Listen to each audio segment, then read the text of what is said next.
Muy buenas. Hola David, ¿Qué tal, Hola, buenas Alicia? ¿Qué tardes. tal, Martín? muy buenas. Bueno, pues nada, muy buenas tardes a todos y a todas. Y nada, agradecidos de que vayáis a pasar este ratito aquí con nosotros para hablar de uno de los temas que creo que más preocupan a los opositores y a las opositoras de cara a 2024, ¿no? Es cómo innovar, ¿no? En la oposición. Parece que está ya todo inventado, ¿no? Y que cada vez es como más complicado pues destacar sobre el resto de opositores, ¿no? Con ese acceso a las redes sociales, a internet, a recursos, parece que todo se va como acabando, ¿no? Pero bueno, estamos aquí para deciros que eso no es así y que hay mucho camino por recorrer y que, bueno, puedes hacer todavía muchísimo por poder pues presentarte ante el tribunal como alguien totalmente diferente al resto de personas, ¿no? Y ese es un poquito el objetivo de este ratito, alrededor de 3/4 de hora, 1 hora que vamos a estar aquí. Así que nada, antes de comenzar, bueno, para los que no conozcáis a las tres personas que estamos aquí hoy, por un lado, Alicia Espíldora.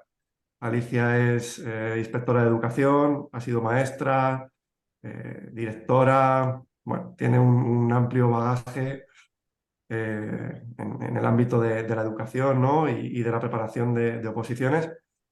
Y en otro lado, pues está Martín, bueno, todo un experto en nuevas metodologías, maestro y, bueno, asesor en uno de los centros de profesores de Zaragoza. Además es doctor en educación y ha publicado hace muy poquito un libro sobre la atención, que seguro que nos hablará de él en algún momento y que yo os recomiendo, bueno, pues que lo compréis, que le echéis un vistazo porque os puede ayudar mucho a, bueno, aprender cómo se puede captar esa atención de vuestros alumnos y también cómo poder captar esa atención del tribunal, que es lo que todos queremos, ¿no?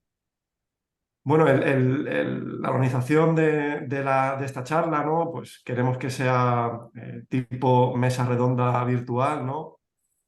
Donde, bueno, pues cada uno de nosotros iremos dando nuestra opinión, que puede diverger en algún momento, ¿no? Porque eso es lo chulo y lo interesante de esto, ¿no?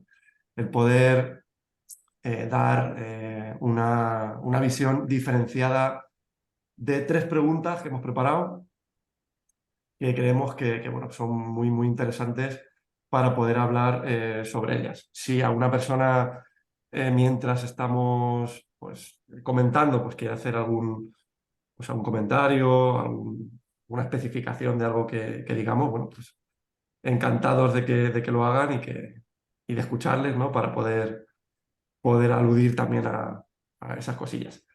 Y bueno, ya presentarme yo, que quedo por aquí antes de que comencemos con esta mesa redonda.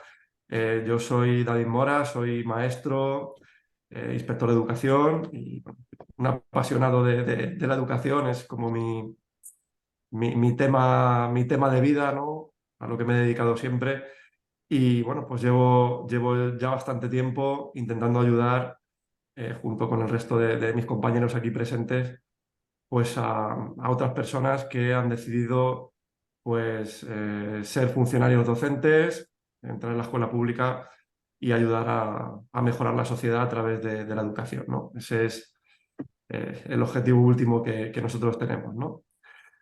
Y bueno, ya sin más dilación vamos a comenzar pues con esta pequeña charla. Y yo tengo una primera pregunta que dice así, ¿no? ¿Cuáles son o cuáles creéis que son las habilidades transversales que debería desarrollar un opositor hoy en día? Venga, Alicia, estamos por ti. Bueno, empezamos bueno, pues, rompo yo el hielo.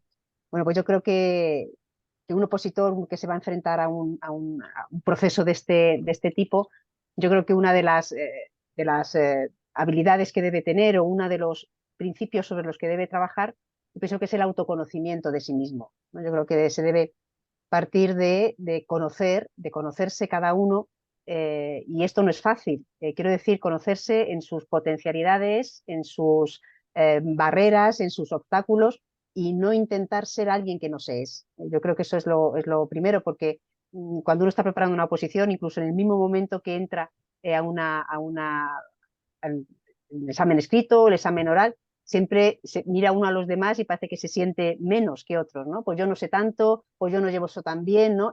Muchas veces esa falta de autoestima que nos hace ver que otros lo hacen muy bien y que entonces nosotros lo vamos a hacer peor. Yo creo que lo primero, cuando uno se va a enfrentar a algo de esto, es tener confianza en sí mismo, conocerse y saber que uno no tiene capacidades para todo, es verdad, pero esas fortalezas que uno tiene, pues tiene que explotarlas. Entonces no es intentar imitar a otros, ni imitar, sino sacar lo mejor que uno tiene, conocerse. Yo creo que siempre es una buena oportunidad en la vida para conocerse, ¿no? En todos los aspectos, pero vamos a estar hablando de la oposición también, conocer cuáles son las fortalezas. Y yo creo que ese autoconocimiento es fundamental para poder embarcarse en esto, porque a partir de ahí uno va a ser capaz de planificarse, de saber cuáles son sus buenos momentos para estudiar, lo que necesita. En fin, que a mí me parece que esa es una habilidad muy compleja que, que es un inicio, ¿no? Para poder plantearse la vida. De hecho, yo creo que todos los que se han planteado, todos los que nos hemos planteado en un momento dedicarnos a la educación, es porque algo hemos descubierto dentro, ¿no? Pues estamos llamados, ¿no? Es a decir, oye, me quiero dedicar a la educación porque implica mucho, ¿no? Lo cual esa sería mi primera habilidad que creo que tiene que tener un opositor. Sí. Martín, a ver, ¿qué opinas tú de estas habilidades transversales que crees que debe desarrollar un opositor? Totalmente de acuerdo con Alicia, por supuesto, el conocimiento personal, claro que sí. En eso habrá que ahondar, porque al final es la clave que nos va a permitir avanzar y sacar lo mejor de nosotros mismos. Creo que es importante fijarnos en aquellas habilidades que realmente nos permiten, en un contexto como el que estamos viviendo, adaptarnos a la incertidumbre. En un mundo como el que vivimos ahora, de constante cambio, si algo no va a cambiar precisamente es ese constante cambio, creo que es importante entender que a la hora de ver en qué tenemos que centrarnos a nivel personal, deberíamos fijarnos en aquello que sabemos que puede permanecer. Cambian los trabajos, cambian la tecnología constantemente a una velocidad de vértigo, cambia el conocimiento, incluso se duplica y además en unos tiempos increíbles. Nos dicen algunos estudios cada 4 años se está duplicando el conocimiento disponible. Por tanto, cuando pensamos en qué es lo que realmente podemos trabajar de manera que sea consistente, que sepamos que puede afrontar todo ese cambio vertiginoso al que nos vamos a ver abocados en nuestras propias vidas, en ese proceso de síntesis creo que es importante focalizar en algo que la propia UNESCO, pero también la pedagogía, la psicología, la neurociencia nos está planteando como la esencia del ser humano. Es decir, fijarnos en, por ejemplo, la importancia que tiene el ser capaces de cooperar con los demás, de trabajar todas aquellas habilidades que tienen que ver con la cooperación, con buscar interdependencias positivas, con el liderazgo, con el ser capaz de ayudar, ser capaz de pedir ayuda. Trabajar además de la cooperación nuestras habilidades comunicativas, para ser capaz de expresarnos en muy diferentes formatos, pero en el contexto de una oposición son absolutamente relevantes los que tienen que ver con los aspectos lingüísticos, ¿no? La expresión escrita, la expresión oral, pero también el cómo expresamos a través del cuerpo y los elementos que van alrededor, ¿no? de todo lo lingüístico, esos elementos paralingüísticos. Además de la comunicación, trabajar las habilidades de pensamiento. Cuando hablamos de habilidades de pensamiento nos referimos a desarrollar el pensamiento diestro, desarrollar nuestra capacidad de pensar de forma eficiente, ser capaz de tomar decisiones, resolver problemas, analizar, sintetizar, ser capaz de analizar la fiabilidad de las fuentes. Esos son procesos cognitivos que se pueden desarrollar, se pueden trabajar, de hecho hay metodologías asociadas y que podemos de alguna manera también cultivar en nosotros. Y por supuesto el ser y el estar, es decir, trabajar nuestras habilidades emocionales y socioemocionales que van a ser claves en el contexto de una oposición que sabemos que va a suponernos una presión enorme. Y en ese contexto de presión va a emerger el estrés, va a ser necesario gestionar precisamente toda esa revolución que a nivel hormonal y neuroquímico se va a producir en nuestro cuerpo para poder mostrar desde cierto control y cierta seguridad lo que somos capaces de hacer a través de nuestra exposición. En este contexto creo que las soft skills, las habilidades blandas que se llaman, son una interesante visión que puede complementar precisamente todas estas habilidades, ¿no? Hablamos de habilidades comunicativas, que son absolutamente esenciales, de habilidades de relación interpersonal, incluidas incluso, como no, los buenos modales, las normas de cortesía. Entrar saludando, sonriendo, dando las gracias cuando es necesario, saber despedirnos. Eso en el contexto de la oposición también es algo que tenemos que tener muy en cuenta. Habilidades relacionadas también con la gestión del tiempo, como no.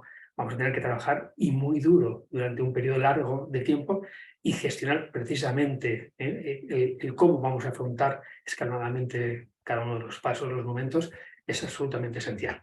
Manejar el estrés, por supuesto, trabajar en los procesos de gestión emocional y trabajar habilidades básicas de pensamiento, como decía antes, fundamentalmente en torno a la toma de decisiones y resolución de problemas. Claro, todo esto tiene mucho que ver con las habilidades emocionales y socioemocionales. A mí me gusta hablar de las 3 Cs cuando hablamos de qué habilidades emocionales y socioemocionales tendríamos realmente que desarrollar como opositores para afrontar con cierta garantía de éxito este proceso que sabemos que es duro y complejo.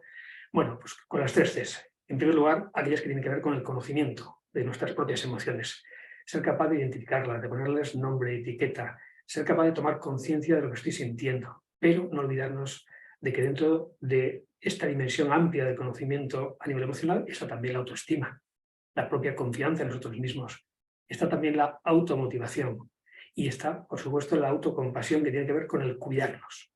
La autoestima es querernos, ¿verdad? Es valorarnos, pero la autocompasión es además poner los medios para cuidarnos, porque como no nos cuidemos en un proceso tan estresante como este, mal lo vamos a tener.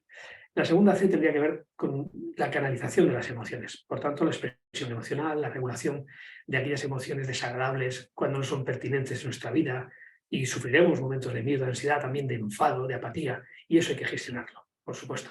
Hablamos también, en este contexto de la canalización emocional, de lo que sería el trabajo en torno al pensamiento positivo y, como no, de la resiliencia, esa capacidad que nos permite afrontar las adversidades y afrontar incluso la frustración que puede venir de, a pesar de hacer un buen trabajo, una buena preparación, encontrarnos con que no siempre vamos a encontrar resultados esperados, pero sin olvidar que en ese proceso obviamente habremos crecido y no siempre es llegar a la primera lo que va a ocurrir, pero hay que ser capaces de afrontar también ese tipo de situaciones. Y la última de las C sería la de compartir las emociones. Y ahí estudian todo el complejo mundo de las habilidades socioemocionales, la asertividad, la empatía, la escucha activa, incluso, ¿por qué no?, la capacidad de resolución de conflictos. Y creo que ahí tenemos un panorama muy amplio de habilidades vinculadas a lo que en realidad hoy día está demandando la empresa. El último informe del Foro Económico Mundial, los trabajos o las habilidades del trabajador del 2025, se hizo hace 2 años, plantea de alguna manera todo esto que estoy ahora contando, es decir, habilidades socioemocionales y especialmente las que tienen que ver con el desarrollo del pensamiento. Y algo que no he dicho y quiero mencionar porque aparece en ese informe, nuestras propias competencias digitales. Aunque en el contexto de la oposición vale tener que intervenir más en la parte quizá previa de preparación que lo que es el momento propio de la propia oposición. Pues nada, la verdad que muy interesantes las 2 aportaciones.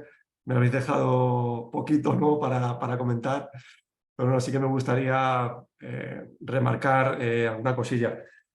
Hemos planteado esta pregunta para que podáis caer en la cuenta de que hoy en día, 2023, 2024, mucho más en los próximos años que vienen, una oposición no solamente se va a ganar preparando las pruebas. Hay una serie de habilidades, de competencias que de manera complementaria, incluso con una cada vez mayor importancia, se tienen que trabajar a lo largo de la preparación, ¿no? Eso es algo que nosotros tenemos muy claro desde hace bastante tiempo. Uno puede saber un tema muy bien, ¿no?, o puede tener una unidad didáctica o una programación o una situación de aprendizaje, lo que toque en ese momento, brutal, ¿no?, muy bien preparada, pero si no sabe comunicarla bien, si todo no está bien relacionado, si no es capaz de persuadir, de convencer al tribunal, pues al final tiene todo perdido. Y máximo en unos momentos en el que, bueno, me gusta decir, porque lo veo y lo vivo, ¿no? Y creo que os pasará a vosotros también, que muy poquitas cosas ya nos sorprenden. Ya es poner la tele y, por poner un ejemplo de cosas malas que suceden, ¿no? Ya tiene que ser gordo lo que suceda para que a ti te impacte, ¿no? Bueno, pues eso lo llevamos también a la oposición, pues es algo que también juega en nuestra contra y que de alguna manera también tenemos que gestionar, ¿no? Y si tengo que destacar, pues dos habilidades que para mí son fundamentales en la oposición, os he comentado Martín, son las que tienen que ver con la comunicación, tanto escrita como oral. Si hay algo que no hacemos últimamente en esta vida que llevamos, es escribir. No sé si a vosotros os pasa, pero yo prácticamente no escribo ya nada a mano, solo con el ordenador.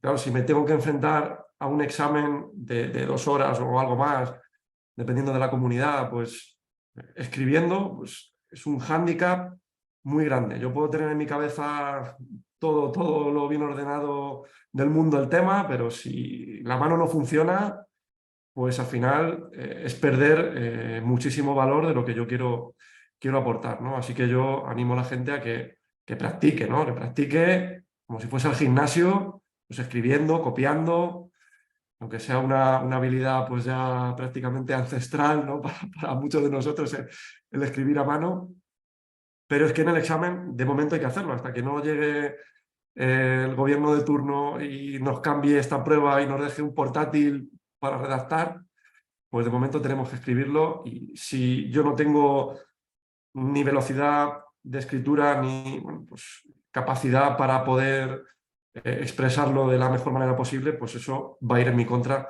seguro, ¿no? Y por otro lado, pues el tema de la comunicación oral, ¿no? Ya lo hemos comentado. Si uno no tiene dotes de comunicación, por muy buen pedagogo a nivel de planificación que sea, pues es que tiene poco que hacer, ¿no? Así que es muy importante trabajar a fondo todas esas habilidades que son muchísimas y que están relacionadas con esa capacidad de comunicación. Y bueno, por resumir y por cerrar esta pregunta, tanto con las interesantes aportaciones de Alicia como de Martín, como bueno, lo que he comentado yo ahora mismo, creo que dentro de esas habilidades transversales podríamos resumirlo todo en que el opositor lo que tiene que pensar es que esto es un proceso de transformación personal y profesional desde que sale de la facultad, si es el caso de que acabas de entrar en este mundo, ¿no? Estás un poco perdido, bueno, pues cuando empieces a prepararte la oposición vas a ser A y cuando llegues al día del examen, pues puede ser A más, A más, A más, ¿no? Entonces, es muy importante que lo veas así, ¿no? Y que, bueno, pues si cuando uno llega pues al examen y no tiene el resultado pues esperado, pues tiene que saberse eso, que ha crecido muchísimo como persona, se ha dedicado todo lo posible y que eso no se va a perder nunca. Se perderá siempre y cuando tú abandones, decidas retirarte de esto, te rindas. Si te rindes, sí que has perdido todo, ¿no? Pero si tú realmente te preparas bien durante un año y ese resultado, como digo, pues no es el que tú esperabas, bueno, pues tú sigue. Sigue porque lo que has hecho este año se va a ir acumulando, ¿no? A lo que vas a hacer en los próximos siguientes, ¿no? Así que esto es muy importante que lo tengáis en cuenta. Bueno, vamos a pasar a la segunda pregunta que tenemos planteada y es ¿qué hábitos creéis que caracterizan a un opositor que tiene éxito? Venga, Alicia. Hábitos, uno empezaría porque sale solo el apellido de los hábitos, ¿no? Cuando uno habla de hábitos dice, pues hábitos saludables. Entonces, yo creo que sale y que también es aplicable a un opositor, ¿no? Pues uno tiene que pensar en esos hábitos saludables. Primero, yo siempre insisto en esto del ejercicio físico, que hay que hacerlo, pero es verdad que hay una serie de hábitos que es una rutina, que es muy importante, y yo lo enlazo también un poco con lo que decía antes, ¿no? Del conocerse cada uno. Es decir, uno tiene que tener una serie de hábitos ajustados a lo que es. uno, es verdad, David, estoy de acuerdo contigo en que este proceso es un proceso transformador, es una oportunidad para crecer. Yo creo que en la vida las oportunidades, lo que va sucediendo hay que vivirlo como una oportunidad porque nos está poniendo fácil para cambiar y de aquí es una oportunidad y además van a surgir otras muchas oportunidades. Por tanto, es verdad que en esa transformación tenemos que partir de lo que somos. Quiero decir que de estos, pues esos hábitos que uno dice, bueno, yo voy a estudiar 8 horas diarias. Bueno, si tú no has estudiado nunca esas 8 horas diarias, no lo vas a conseguir, ¿no? Entonces, conociéndonos, partiendo de lo que uno es, vamos a intentar, sabemos que tenemos que sacar tiempo, o sea, los hábitos tienen que ser una rutina de un tiempo. Yo sé si soy esto que decían de búho o alondra, ¿no? Estudio mejor por la mañana, estudio mejor por la noche, pues tengo hijos, no tengo carga familiar, puedo abandonarlo o no puedo abandonarlo, ¿no? Porque uno puede decir, bueno, pues yo, las circunstancias de cada uno, ¿no? Tienen trabajo, tienen hijos, entonces lo lógico o sea, es según tus circunstancias, pues ese hábito de una rutina, yo creo que es importante estudiar siempre a la misma hora, coger los momentos en los que uno está más despierto, ya digo por la noche, o cuando tiene tranquilidad. Entonces, ese hábito saludable es que cuando uno estudia tiene que estudiar. No puede estar estudiando y al mismo tiempo teniendo que atender llamadas, estudiando y al mismo tiempo tener que atender al hijo. Entonces, tiempo es centrarse en lo que cada uno quiere, tiene hábitos saludables de comer bien, de descansar, de hacer ejercicio físico, de esa rutina y de tener perseverancia y saber que esto cuesta, esto no es fácil mantenerse, eso lo sabemos todos, ¿no? Entonces hay algunos opositores que tendrán pues más capacidad, más hábito, más voluntad, la hayan trabajado más y los que no, pues tendrán que trabajarla, ¿no? Y además te vas animando solo, ¿no? Cuando ves que has cumplido y hay que ir día a día, o sea, no es decir, tengo 9 meses, no, hoy he cumplido con la rutina de que iba a dedicar este tiempo a estudiar y a lo mejor hay que ir creciendo poco a poco. Yo ahora puedo dedicar 1 hora, pero luego puedo dedicar 2 y luego puedo dedicar 3, ¿no? Pero el tiempo, el hábito del tiempo es importante, ¿no? Sacar eso. Y luego ya de saludable, todo lo demás que queremos, ¿no? Saludables mentalmente, saludable emocionalmente, es decir, hay que estar fuertes de cabeza, hay que estar fuertes emocionalmente, no hay que, yo, en mi opinión, creo que ese encerrarse en casa y no tener relación con nadie, creo que eso no es un hábito saludable para un opositor, tiene que estar también en contacto con otros, ¿no? Esa relación interpersonal que es buena, ¿no? Sobre todo con personas que son, estas personas que llaman personas vitamina, ¿no? No las personas tóxicas, hay que saber moverse, ¿no? A veces incluso elegir las compañías es bueno porque si uno está estudiando, lo que le rodea también son opositores y además van diciendo, pues he oído, he dejado de oír, ¿no? Hay que un poco aislarse de todas estas cosas y centrarse, tener la cabeza en lo que uno tiene que tener. Yo me quedo con esos hábitos saludables de opositores que siempre son beneficiosos. Martín. Muy bien, la verdad es que cuando hablamos de hábitos, al final hablamos de repetir, de insistir, de estar ahí en el día a día. Yo recuerdo ya hace mucho tiempo que se hablaba de aquello de que hacen falta 21 días para construir un hábito, ¿no? Para generar ese cambio que nos permita luego afianzar ese nuevo comportamiento, ese madrugar, ese insistir y ponerme a estudiar cada día a pesar de que a lo mejor no me apetece tanto, ¿verdad? El sentarme y estar ahí. Hace falta 21 días, nos decían hace mucho tiempo, pero estudios un poquito más recientes yo creo que ampliaron un poco esas cifras. Quizá habría que hablar de 60 días, pero si estamos en torno a 2 meses realmente haciendo algo, cambiando algo, como puede ser levantarnos a cierta hora para coger el estudio del libro, porque nos metemos en esa rutina, quizá cada vez va a ser más fácil y eso sí que va a construir finalmente la posibilidad de generar un hábito en nuestra vida. A mí me suena aquello que decía, no literalmente, pero decía que cuando al final forjamos hábitos, nuestros hábitos forjan nuestro carácter y a través de nuestro carácter forjamos también nuestro destino. Y nuestro destino y nuestra búsqueda y nuestro objetivo final no deja de ser algo muy ambicioso como puede ser aprobar obviamente esta posición, pero los hábitos están justo en el proceso inicial, ¿no? de poder llegar allí. Si hablamos de ese opositor exitoso y esos hábitos que le tienen que caracterizar, pues yo diría que es un opositor que se fija objetivos razonables, alcanzables, y ahí está la importancia de conocernos, que decías antes David, que se fija objetivos concretos, no en cosas muy etéreas, y que además es capaz de escalonar esos objetivos y temporalizarlos. Escalonar la dificultad, pero ir avanzando paso a paso, obviamente, mucho más fácil. Al final, plantearnos así una carrera a largo plazo, una carrera de fondo como esta, y temporalizando los momentos, los hitos, los pasos que tengo que ir alcanzando. Y por supuesto, no solamente fija los objetivos, bien, los escalona, además los persigue. Es decir, además se pone en marcha. Quiere decir, hace actuar la voluntad. Como ayer decíamos, la voluntad como el cuerpo. Cuanto más fuerte, más obedece, y cuanto más débil, más nos domina, más nos está mandando.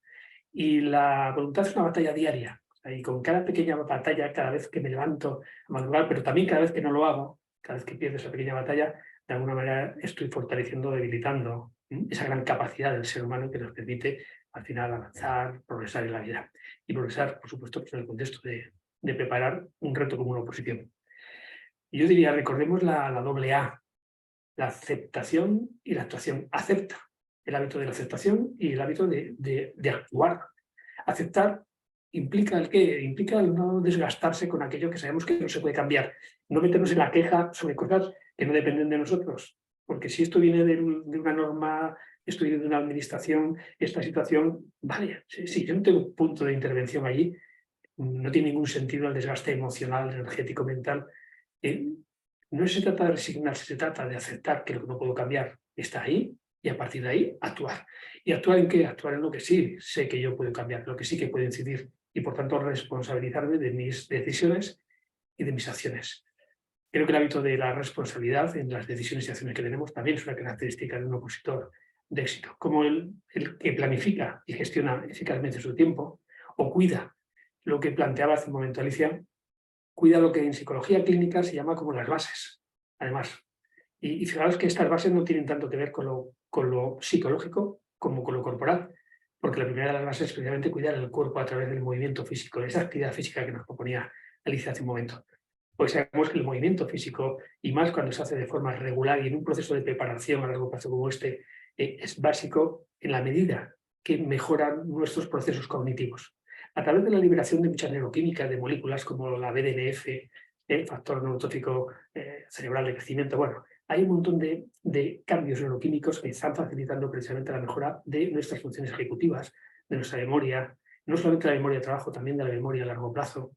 Se produce activación al final en áreas del cerebro que tienen que ver con la toma de decisiones, que tienen que ver con los procesos cognitivos superiores, y movilizamos también a través del movimiento de actividad física regular, vamos a movilizar cambios neuroquímicos que tienen que ver con nuestro bienestar emocional. Endorfinas, dopamina, serotonina, que nos hacen no solamente sentirnos bien, sino además estar en contextos de seguridad que nos permiten aprender mejor. De actividad física y las bases de lo que sería cuidarnos, pero también la alimentación, también la hidratación correcta, niveles ya mínimos de deshidratación alteran y inciden de forma negativa en las funciones cognitivas. Por tanto, beber suficientemente, cuidar esa hidratación y, por supuesto, el descanso. El entender que es durante el sueño reparador, durante el sueño profundo, cuando las redes neuronales que tienen que ver con los aprendizajes que durante el día hemos estado queriendo meter en nuestro cerebro, en nuestras memorias a largo plazo, en nuestra memoria semántica, entender que es durante la noche cuando se van a estabilizar esas redes neuronales. Por tanto, si no hay un sueño reparador, difícilmente todo el trabajo invertido durante el día va a tener al final una consecuencia positiva, ¿no?, en el aprendizaje. Y por supuesto, no olvidarnos tampoco de la respiración, el tema de la respiración que está en las bases. Porque a través de la respiración, a través de los cambios fisiológicos que podemos promover con una respiración cuidada, podemos gestionar momentos delicados de ansiedad, de frustración, de rabia, de enfado, pero también podemos mejorar incluso nuestra capacidad de retención y de memoria. Y todo eso tiene que ver con una buena respiración, nasal, cuidada, tranquila, pausada, etc. Y yo diría también que dentro de esas habilidades del opositor exitoso estaría la de afrontar riesgos, la de buscar deliberadamente salir de la zona de confort. Y sabemos que no siempre resulta placentero, por supuesto que no. En el momento que sales de la zona de confort, entras en la zona de la incertidumbre, de la incomodidad, del miedo, pero es un paso necesario para crecer. Y eso lo sabemos, todo funciona así en la vida. Cualquier aprendizaje en la vida, cuando empezamos a montar en bicicleta y nos caíamos, pero insistimos, pasamos de la zona de confort del andar a una zona de riesgo, de incomodidad, pero que finalmente, cuando lo superamos, nos permitió crecer y hacer que ir en bicicleta se convirtiera también ya en una zona de confort ampliada. Así que hace falta crecer, innovar, hace falta ser divergente, hace falta ser creativo. Hace falta tener esas habilidades de cuidado y bienestar emocional, de manejar las emociones que sabemos que mejoran nuestro aprendizaje. Porque cuando estés en casa o estés en la biblioteca estudiando en cualquier lado en la facultad, lo que hay que tener en cuenta es que si estás en emociones casa, como diría Roberto Aguado, si estás en curiosidad, si estás en admiración, en seguridad o en alegría, vas a aprender, tu cerebro va a aprender. Pero si estás en emociones como la tristeza, la rabia, el enfado, el asco, desde esas emociones no se puede aprender. Y eso es lo que nos dice toda la investigación en el ámbito de la intervención de las emociones en cuanto al aprendizaje. Y luego, finalmente, yo diría también que una medida importantísima es la de procurar conocerse, porque en esta se ha insistido ya hace un ratito, ¿verdad? Ser capaz de identificar nuestras debilidades, amenazas, fortalezas, oportunidades que implican esa mirada hacia nosotros y también al contexto que tenemos alrededor. Para compensar, por un lado, para desarrollar lo que hay que potenciar y de alguna manera ser capaz de encontrar nuestro elemento. Como diría Ken Robinson, este autor tan importante en el ámbito de la creatividad, buscar nuestro elemento, aquello que sabemos que se nos da bien y además de que se nos da bien, nos gusta. Y encontrando en qué somos buenos y además nos gusta, jugar con esa potencialidad que tenemos para que el día de la oposición marque de alguna manera nuestra diferencia. Yo creo que, sabiendo lo que nos ha dicho Alicia y lo que nos ha dicho Martín, yo creo que un opositor que tiene éxito es un opositor que en cierta medida arriesga. Arriesga porque sabe que va a salir, ¿no?, de lo normal, de lo habitual. Bueno, pues apuesta y ya sabemos que dice el dicho que el que no arriesga pues no termina ganando, ¿no? Entonces creo que es una de las características también que definen al opositor. Creo que otra de las características que puede definir a un opositor que tiene éxito es aquel que es capaz de poco a poco ir saliendo de esa turbulencia o montaña rusa de emociones que causa este proceso de preparación, ¿no? Porque uno, cuando empieza con esto, unos días los ve todo blanco, al día siguiente todo negro, blanco, negro, ¿no? Va subiendo y bajando. Creo que cuando uno va adquiriendo esa capacidad para empezar a ver tonos grises, que ve que ese negro se va cada vez difuminando más, desapareciendo y tornándose en blanco y adquiere pues, esa estabilidad, pues creo que es indispensable para poder aprender, como ha dicho Martín, ¿no? Y luego creo que hay otras dos cosillas que son imprescindibles para un opositor que quiere tener éxito, ¿no? Una de ellas es que ha comprendido que el elefante se debe comer bocado a bocado y no atragantarse con él, ¿no? Entonces, un opositor con éxito sabe que si da un pasito hoy, otro mañana, otro pasado, pues es mucho más efectivo que aquel que pretende dar un salto de longitud inmenso cuando queda muy poquito, ¿no? Entonces, hay que valorar esa constancia, ese esfuerzo, creo que esto es algo obvio, ¿no? Y por último, creo que es algo también muy, muy importante. Creo que un opositor exitoso es aquel que no se deja definir por nadie, que todos los días antes de dormir, él se dice a sí mismo pues, que es capaz, que puede, que lo va a conseguir, que lo va a lograr, que puede con esto, que si no lo consigue, que no pasa nada, que va a seguir siendo igual de feliz o aparecerán otras oportunidades en la vida, ¿no? Creo que adquirir esa capacidad diariamente es lo que te hace al final ser una persona ganadora, exitosa y que va a demostrar al tribunal, bueno, pues que es auténtica y que tiene un grandísimo valor, ¿no? Frente a aquellos opositores pues que están continuamente esperando la aprobación del preparador o de los padres o del vecino o de los amigos, preguntando si esto está bien, si... Es decir, creo que hay que adquirir esa seguridad que te da, bueno, pues el convencerse a uno mismo de que uno tiene un valor inmenso y es lo que tiene que poner sobre la mesa, ¿no? Creo bueno, todo esto que hemos comentado pues puede servir a la gente para poder saber qué hábitos caracterizan desde nuestro punto de vista a un opositor o opositora exitoso. Y ya por último tengo una pregunta que creo que es quizás la más interesante de todas, ¿no? Y una pregunta que se hacen muchos opositores y opositoras cuando deciden emprender el camino de ser maestros o maestras, y es en unas convocatorias donde se presenta tantísima gente, cada vez más, ¿no? Porque tenemos muchísimas promociones anuales de maestros y maestras que salen de las facultades. Creo que en los últimos años se ha incrementado muchísimo pues, esa oferta académica para docentes en universidades públicas y privadas, y eso hace que esto, bueno, pues haya crecido muchísimo en el número de gente que se presenta, ¿no? Entonces, ¿cómo se puede destacar entre la masa, ¿no? Es decir, ¿cómo podemos captar la atención del tribunal en medio de tantísima gente? Venga, Alicia. Venga, ¿qué soy yo? Pues yo, que soy simple, yo creo que como se capta, y cada vez lo tengo más claro, como se capta la atención del tribunal es con la presencia del opositor. O sea, el saber estar en ese momento, yo estoy hablando de la parte oral, claro, porque en la parte escrita vamos a pasar más desapercibidos, pero hablábamos un poco, volvemos al principio, no nos vamos a quedar con la esencia, que es el lenguaje y la comunicación. Para mí, el hecho de abrir la puerta, de cuando voy a hacer la defensa de mi programación didáctica, solamente el hecho de abrir la puerta da muchísima información, quiere decir, con la seguridad con la que uno entra. Eso también hay que trabajarlo. Es decir, cuando un opositor va a hacer un tema y está escribiendo y un opositor se va a enfrentar a una defensa de una programación, en el caso que sea, tiene que creerse que lo que él va a explicar o ella va a explicar o lo que va a escribir es lo mejor del mundo. Y eso lo tiene que ser capaz de transmitirlo. Yo creo que un opositor que cuando termina su exposición, independientemente va a tener que ser creativo, porque digo, es que es imposible si no es incompatible, pero la sensación que tiene que dejar en el tribunal, en los miembros del tribunal, es decir, yo quiero que ese sea maestro de mi hijo, yo quiero que ese sea, ojalá ese hubiera sido mi maestro. ¿Y eso cómo se consigue? Primero, creyendo en lo que uno dice. Por eso yo insisto un poco en lo que también hemos estado comentando aquí, de saber cuáles son mis habilidades. Si yo no soy hábil en, la expresión oral, sobre todo la no verbal, eso tengo que ensayarlo, porque la comunicación es fundamental.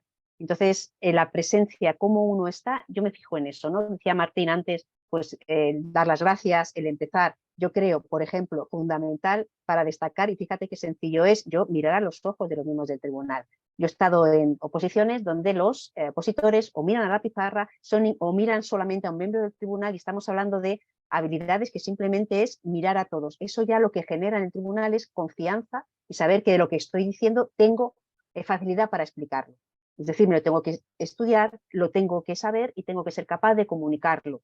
Porque ya puedo hacer lo mejor del mundo, pero si yo no hago ese contacto visual, que a mí me parece fundamental, la mirada visual con lo mismo del tribunal, estoy perdido. Entonces yo estoy diciendo algo muy simple, pero algo muy complicado porque se ve mucho, ¿no? Ese esconderse, ¿no? Ese hacerse pequeñito que muchos cuando entran ante un tribunal se esconden y es que parece que menguan y es verdad, hay que crecerse y eso pues se consigue con un estudio, con unos hábitos que hemos estado hablando, con unas habilidades que también hemos ido desarrollando y sabiendo cada uno cuál es, ¿no? Aquel que es más tímido, el tono de voz. Yo creo que ahí, de verdad parece mentira, pero es verdad que entre muchos que uno escucha, al final capta uno que supo comunicar. De 1000, uno supo comunicar. De miles de maestros que han pasado por la vida de cada uno de nosotros, a lo mejor nos han marcado uno o dos, y no porque hiciera grandes cosas, sino porque fue capaz de transmitirnos amor por su materia, porque nos miraba y nos sentíamos importantes, y yo creo que con eso hay que jugar con el tribunal también, ¿no? Entonces hay que transmitir lo que somos y el modelo de maestro que queremos ser. Yo creo que por eso vuelvo al principio, ¿no? Si uno se conoce y dice, conociéndome qué tipo de maestro quiero ser, qué tipo de maestro me hubiera gustado tener, e intentar imitar eso, ¿no? Y eso hay que transmitirlo, lo que el tipo de maestro que quiero ser. Así que yo creo que es muy sencillo lo que yo digo para destacar y que es sencillo y difícil. Y a veces queremos hacer grandes cosas porque es muy importante ser creativo, innovar, muy bien, todo eso. Pero si yo no soy capaz de decir esto es lo mejor que tengo, aunque sea pues que voy a hacer un dictado, fíjate lo que estoy diciendo, voy a hacer un dictado que parece que es bueno, pues si yo soy capaz de transmitir la manera de cómo lo voy a hacer para que a los alumnos eso les sea atractivo y motivante, será una buena actividad. No son buenas las actividades porque sí, son buenas porque yo las sé vender bien y porque tengo esa justificación y porque tengo esa evidencia de que esto funciona. Yo me quedo con eso, David, con esa mirada, ¿no? Que transforma por dentro, ¿no? Y cambia por dentro. Martín. Es verdad, Alicia, y eso creo que lo hemos vivido todos los docentes, a veces la mejor propuesta, la mejor actividad, la más interesante y bonita, muy bien construida, depende quién y cómo la presenta el alumnado, fracasa absolutamente, y al contrario, actividades que decimos, pues a ver si no es nada del otro mundo, es algo bastante normal, y sin embargo desde la pasión, desde una convicción profunda de que aquello realmente les va a motivar, les va a enganchar, y desde una muy buena comunicación, esas actividades al final resultan tremendamente exitosas, ¿no? en el aula. Y la oposición es seguramente algo muy similar. A mí cuando hablamos de atención me gustaría poder compartir que tenemos que aprovechar lo que la investigación en torno al cerebro nos está diciendo en el ámbito de la neuroeducación, porque entre otras cosas uno de los aspectos más estudiados precisamente en el ámbito del cerebro tiene que ver con las funciones ejecutivas, es decir, esas capacidades que a nivel cognitivo tenemos para poder gestionar las problemáticas, las dificultades, las situaciones, los problemas a los que nos enfrentamos en la vida, y que tiene mucho que ver, entre otras cosas, tiene mucho que ver con la atención voluntaria, ¿no? Con esa que queremos capturar en el tribunal o en el aula con nuestro alumnado. Esa atención que está en la base de otras funciones ejecutivas como la memoria de trabajo, como el control inhibitorio, como la flexibilidad cognitiva, incluso de algunas funciones ejecutivas complejas como puede ser la toma de decisiones o la planificación, etc. Pero lo que hoy sí sabemos es que al cerebro le encanta la novedad, la sorpresa, lo que es inesperado. Por tanto, jugar con estos elementos también en nuestras propias exposiciones orales a la hora de plantear nuestras programaciones, unidades didácticas, incluso la relación de nuestros temas puede ser interesante. Cualquier cosa que provoque una disonancia cognitiva, al cerebro le llama la atención, porque le choca, porque no es lo que esperaba oír. Pero a lo mejor es lo que no esperaba oír, luego tiene su justificación, y entrar en el discurso con algo aparentemente irracional y lógico y que no diría ningún maestro en su sano juicio, pero justamente para darle luego la vuelta a la situación, puede ser una manera muy interesante también de capturar la atención de nuestro tribunal. Hay que cuidar los momentos clave, sobre todo en la parte de presentación, de exposición oral, de lecturas. ¿Cuáles son esos momentos clave? También en la redacción de los temas, por supuesto. El principio y el final. Sabemos que el principio es el único momento en el que seguramente tenemos la atención de nuestro tribunal. Y no siempre va a coincidir de que esté fresco, que acabe de empezar la jornada, que seamos el primer opositor o opositora que le toque intervenir. No, a veces llevarán horas escuchando a muchas personas, estarán muy fatigados. De hecho, sus cortejas prefrontales, en el proceso de tener que estar atendiendo lo que le están contando tantas personas, entran en un proceso de fatiga tremendo. Y con ese proceso de fatiga los umbrales atencionales bajan de forma desastrosa para las personas que vienen a continuación, porque es muy difícil que su mensaje les llegue como a las primeras personas. Siempre es mejor ser el primero que expone que no estar al final de la mañana. Por eso, al menos tener en cuenta que como ese primer momento en el que entramos en el aula es casi el único en el que tenemos garantizada su atención, porque hay una novedad, hay una nueva persona que va a intervenir, hay que aprovechar muy bien ese momento. Y luego aprovechar muy bien el momento final de nuestra exposición para hacer un buen cierre del tema. Aplicando lo que el premio Nobel Daniel Kahneman planteó en su regla del pico final, tengamos muy en cuenta que la valoración que va a hacer el tribunal de toda nuestra exposición, aunque estemos una hora interviniendo, va a depender en buena medida de los minutos finales. Y eso ocurre en la vida, ocurre en el aula, cuando acabamos un tema, una unidad didáctica, un proyecto, cuando acabamos un trimestre o acabamos un curso. Esos momentos finales, esas sesiones finales de cualquiera de esos periodos son absolutamente relevantes respecto a la percepción que tendrá nuestro alumnado de lo que hemos hecho a lo largo de todo ese periodo. Así que cuidemos mucho, trabajemos mucho en los procesos de elaboración de nuestros temas, nuestras programaciones, justamente el inicio, por supuesto, pero sobre todo la parte final. Y hoy diría también que es importante hacer un buen uso de los elementos paralingüísticos, como ya mencionaba hace un momento Alicia. La importancia de los gestos, de la propia postura corporal. La postura, decía, ¿cómo entramos al aula? Entramos y luego estamos interviniendo en posturas cerradas, posturas que están elevando nuestros niveles de cortisol, precisamente, que están bajando nuestros niveles de oxitocina, o entramos justamente incluso de testosterona. Es curioso, las investigaciones, los trabajos de Mikadi en este campo de posturas de sumisión y de poder son tremendamente interesantes. O entro en posturas realmente que demuestren seguridad, porque me he trabajado esas posturas. Posturas que sabemos que van a bajar los niveles de cortisol, justo al contrario que antes, y elevarlos de testosterona, que aportan confianza en uno mismo. Eso es lo que va a hacer la testosterona en el momento de estar en nuestra oposición. Tener cuidado con las expresiones faciales, la importancia de la sonrisa.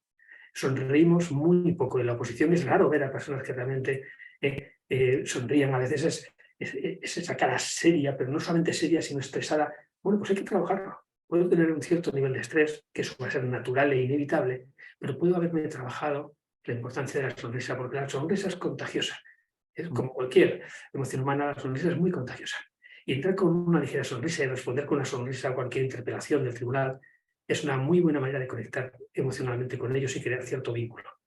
Tengamos en cuenta también que las expresiones faciales que tienen un componente emocional captan rápidamente la atención de nuestro cerebro.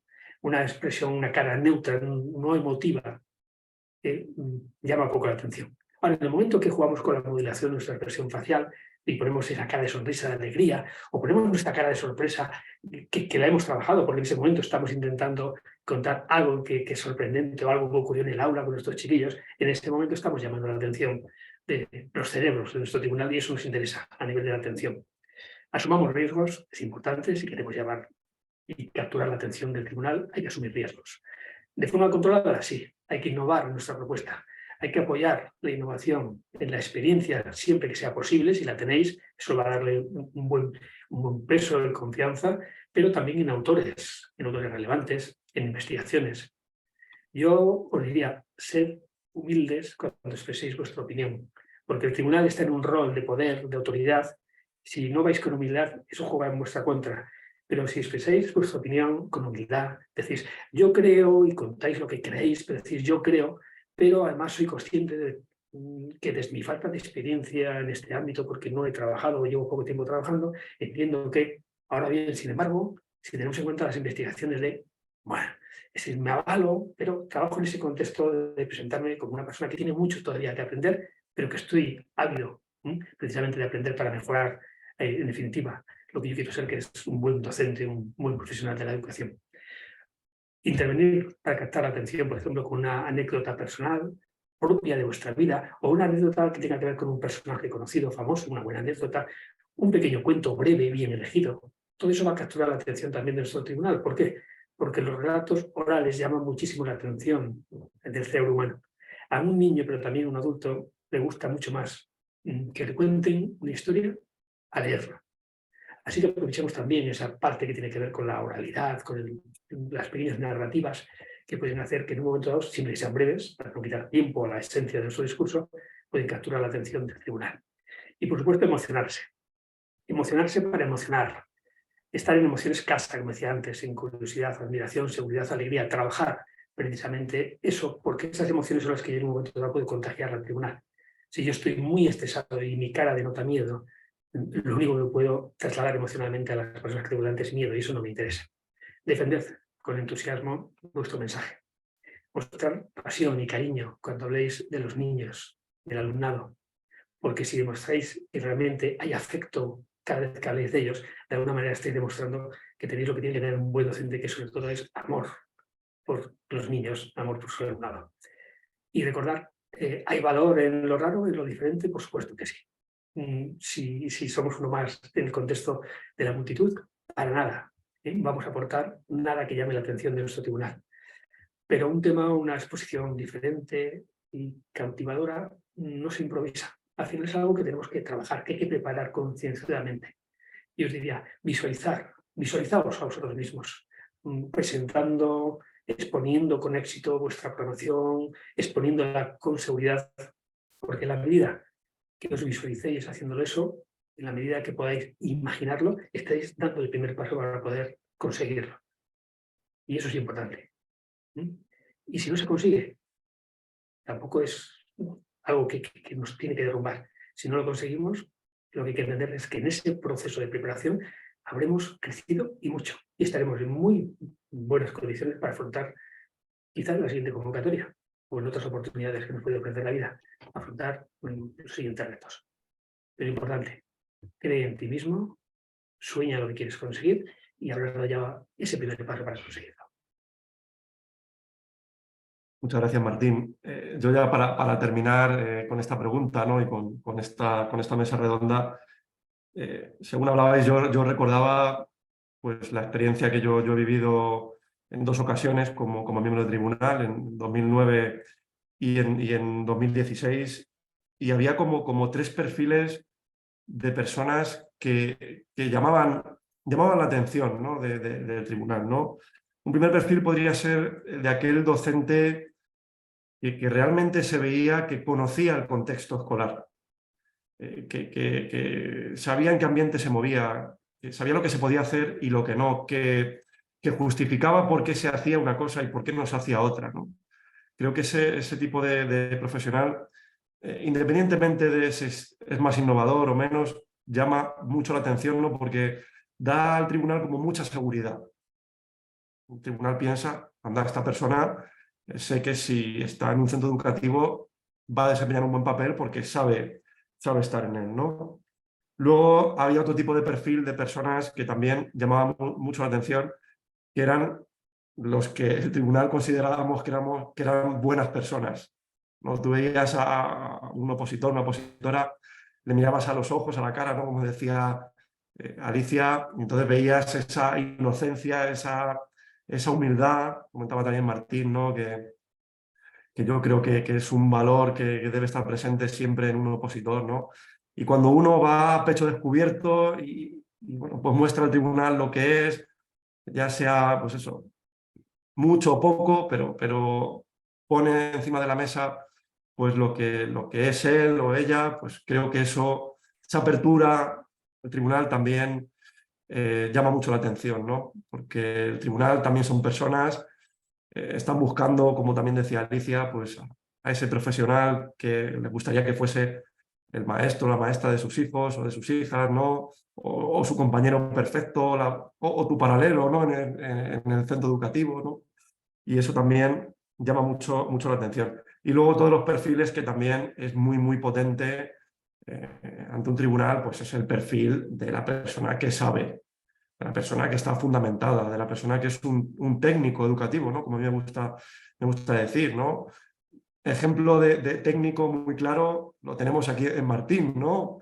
En esta exposición, pues ha hecho referencia a autores, ha fundamentado, ha dicho según tal persona, según tal estudio.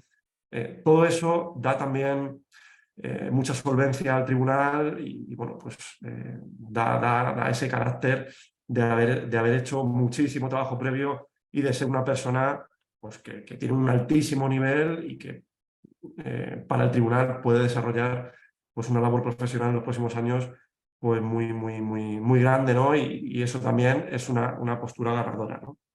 Yo creo que esos 3 perfiles puede haber muchos otros, ¿no? Porque al final aquí cada opositor o cada opositora es un mundo, pero bueno, yo os cuento de cuando estuve en el tribunal, esos 3 perfiles, ¿no? Ese perfil realista, ese perfil de buena persona y ese perfil técnico, pues como 3 posturas del tribunal que suelen caer muy bien a las personas que te van a evaluar, ¿no? Y bueno, con esto vamos a dar por concluida esta mini mesa redonda virtual, ¿no? A mí me ha parecido interesantísimo todos estos temas que ha sacado Alicia y Martín, ¿no? Creo que son de gran ayuda para toda aquella persona que quiera opositar, que quiera lanzarse a la piscina con todo esto. Yo, si en algo tengo que resumir esta charla, pues creo que es ilusión, ganas, amor por esta profesión docente que todos tanto queremos, ¿no? Y bueno, que queremos disfrutar de ella. Entonces, bueno, si estás en esa situación, pues, cualquier cosa que necesites, estamos a tu disposición para ayudarte en todo este camino y sobre todo poder contribuir pues esa transformación tuya personal y profesional para que bueno, pues seas un grandísimo profesional y un grandísimo docente que ayude a hacer de esta sociedad algo un poquito mejor cada día. Así que nada, no sé si queréis comentar algo, una idea, Alicia, Martín, para terminar ya, muy, muy breve. Bueno, yo para resumir, yo creo que animar, ¿no? Yo entiendo que los que nos estén escuchando están ya decididos, pero que merece la pena, que esto merece la pena y que es un camino a lo mejor duro y es verdad que lo es, pero la recompensa es inmensa. Entonces yo creo que transmitirles eso, ¿no? Que mucha fuerza, que aunque cueste al final todo camino que llega y que se tiene éxito, ¿no? De una manera o de otra, esto nunca es un fracaso. Prepararse una oposición para ser maestro nunca es un fracaso. Bien, pues por aportar una idea final, sí, es verdad, están opositando porque al final elegimos o eligieron ser docentes, elegimos en su momento ser docentes y en ese contexto de elegir ser docentes está ese ideal de educación, de ser humano, de persona que tenemos en mente. Yo diría, cuidad ese ideal, analizarlo, hacer introspección para realmente sacarle jugo a ese ideal de ser humano, de persona de escuela que tú tienes en tu mente, porque al final eso es lo que tú puedes llevar a la aprobación, puedes llevar a la oposición. Y yo diría, por resumirlo en una frase, sé tú el cambio en tus propuestas que quieres ver en la educación. Muy chulo este final.